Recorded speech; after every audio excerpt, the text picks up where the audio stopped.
Hello साथियों, मैं सौरभ कुमार सिंह। और लगातार शिक्षक बहाली के मुद्दे पर कई लोगों की ग्रीवांसेस हैं कि आगे क्या होगा, और सारी समस्याओं को लेकर आपके समक्ष हम वन टू वन पॉइंट बात करेंगे। और सारी चीज़ें अब क्लियर होती जा रही है कि बीपीएससी द्वारा जो प्रथम फेज की बहाली को लेकर सेकेंड मेरिट लिस्ट कब आने जा रहा है और कितनी सीटें की बात करें। लगभग जो आंकड़ा निकल कर अभी तक आया है, जो लगातार सुर्खियों में है, कई लोग का कॉल मैसेज आते आते आया है कि लगभग 5,000 के आसपास जो सीटें हैं तमाम जिलों से, अभी जिले की, लेकिन आपको बताते चले कि 17-18 जिलों की ही सूची उनके पास गई है। कई लोग मान के चले हैं कि क्या इतने ही लोगों की सूची आएगी 1 टू 5 से लेकर, और 9 8 9 और 10th 11 12, यानी लगभग प्राथमिक से लेकर उच्चतर माध्यमिक सभी सीटों का अगर आंकड़ा कहा जाए तो क्या 5,000 ही आएगी। कई लोगों का सैकड़ों फोन कॉल मैसेज आ रहे हैं। आपको हम बताते चले कि जो जो चीज़ें सामने हैं उसमें ये है कि 10,000 लोग ज्वाइन नहीं किए, यानी जो आंकड़ा है 1,10,000 ही था।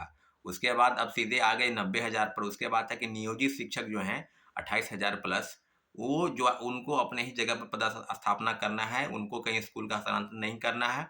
और राजकर्मी का दर्जा देने की बात को लेकर कैबिनेट से भी मंजूरी मिलने की संभावना है। शायद इस मंगलवार को कैबिनेट से मंजूरी मिल जानी चाहिए। तो उसको लेकर भी सीटें खाली होंगी, कई मामले हैं। इसको लेकर फर्जी नियुक्ति प्रमाण पत्र आदि दिया गया, उनको लेकर भी शोकॉज नोटिस जारी हो रहा है। कई लोग हैं जो ज्वाइन नहीं किए, तो हज़ारों मामले सामने आए हैं। सब मिलाकर मेरा मानना है कि 15,000 से 20,000 के आसपास जो है रिजल्ट आने की संभावना है। और 21-22 तक जो जो तमाम ज़िले हैं, जो बाकी ज़िले हैं, उनकी सूचना जो है उनको प्राप्त हो जाएगी। तो ओवरऑल जो चीज़ें हैं उसको लेकर आपको बता दें, सेकंड मेरिट लिस्ट पर हम आपको सीधे स्पष्ट कर दें कि 15,000 से कम रिजल्ट नहीं आएगा। परंतु सारी चीज़ों पर जो जानकारी यही है कि 22 तारीख के दिन जो है सो सेकंड मेरिट लिस्ट की मांग को लेकर सारे विद्यार्थी पटना में जमा हो रहे हैं, और उम्मीद करते हैं बीपीएससी चेयरमैन से और शिक्षा विभाग से कि उस दिन तक भी ओवरऑल डाटा, कुछ ना कुछ डाटा निकल कर सामने आएगा। तो सारी चीज़ों पर आप जो है ना, मनगढ़ंत जो कहानी चल रहा है यूट्यूब के माध्यम से, या कई चैनल्स हैं जो चीज़ों को बता रहे हैं, बरगला रहे हैं, तो उस पर आपको ट्रस्ट करने की ज़रूरत नहीं है। अगर हम मेरी बातों में सच्चाई नहीं है, तो फिर थोड़ा वेट कर लीजिए। 17-18 आज हो ही गया है, 21-22 तक जो है सो उम्मीद करते हैं कि सब चीज़ों पर है ओवरऑल चीज़ें सामने आ जाएँगी।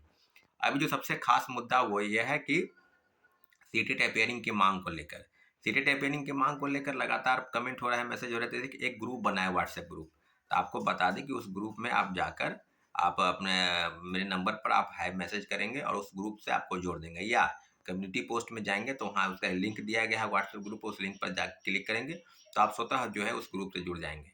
अभी जो केस करने की बात है, तो केस होगा ही, ज़रूर होगा। आप लोगों से आग्रह है कि आप लोग आर्थिक सहायता करते जाएँ, ताकि केस के संबंध में जो भी चीज़ें हैं रिगार्डिंग, वो सब क्लियर हो जाएँगी। तो सारी चीज़ों पर आपको बता दें, सीटेट टेपरिंग को लेकर कई मामले हैं, तो हाई कोर्ट का भी एक निर्देश मिला था बिहार सरकार को कि बीटेट की परीक्षा प्रत्येक साल करानी चाहिए, करानी होगी आपको। बिहार सरकार ने इसके लिए हामी भी भरी थी, परंतु कोई 2016 के बाद अभी तक बीटेट की परीक्षाएँ नहीं हुई है।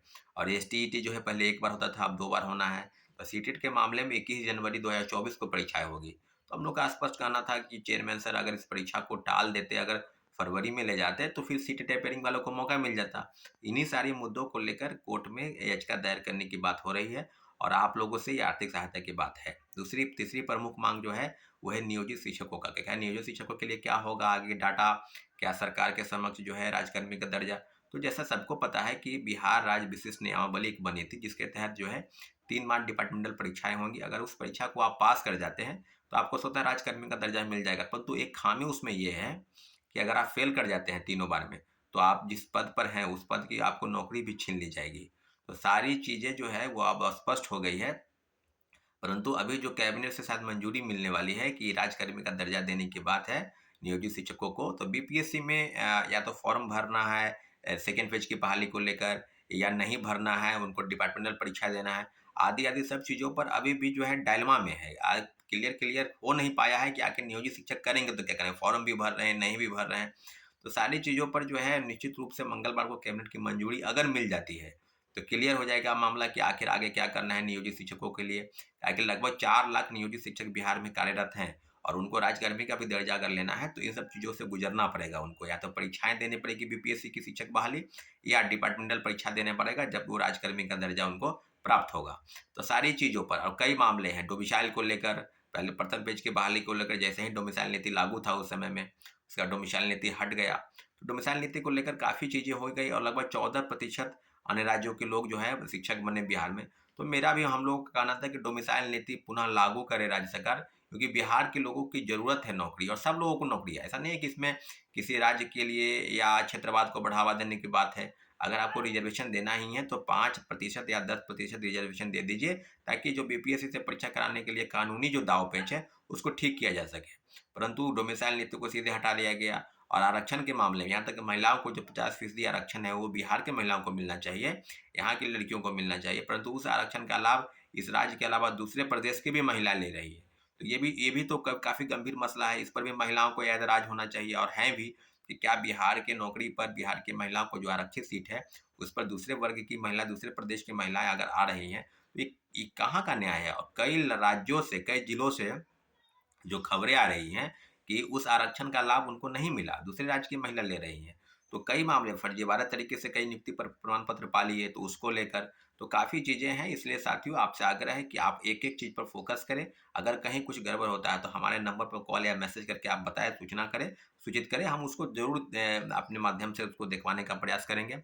अभी जो चीज़ें इसलिए हैं क्योंकि अभी बहुत का काफ़ी चीज़ें अभी मेन मुद्दा जो है वो सेकंड मेरिट लिस्ट और सीटेट अपेयरिंग को लेकर है। इसलिए आपसे आग्रह है कि इन दोनों मुद्दों पर काफ़ी गंभीरतापूर्वक विचार करें। जितने भी लोग परीक्षार्थी हैं, उस परीक्षा में हमारा साथ दें। हम निश्चित रूप से ये सारी चीज़ों का हैंडल करेंगे और आने वाले समय में ज़रूर एक सुखद परिणाम लेकर आपके भविष्य को लेकर आपके समक्ष आ जाएगा। ठीक है? धन्यवाद। जय हिंद।